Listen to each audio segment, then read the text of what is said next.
একদিন শিয়ালটি খুব ক্ষুধার্ত ছিল। সে নদীর ওপারে ফল ভরা একটি বড় গাছ দেখতে পেল।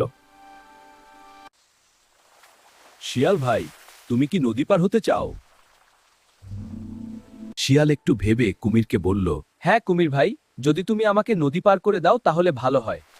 কুমির মনে মনে ভাবল, আজ সে শিয়ালকে খেয়ে ফেলবে।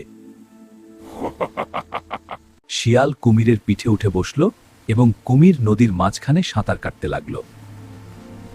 শিয়াল, আমি তোমাকে নদী পার করব না, আমি তোমাকে খেয়ে ফেলব।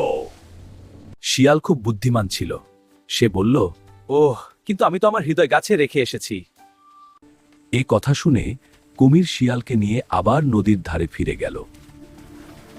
নদীর ধারে পৌঁছাতেই শিয়াল দ্রুত লাফ দিয়ে গাছে উঠে গেল।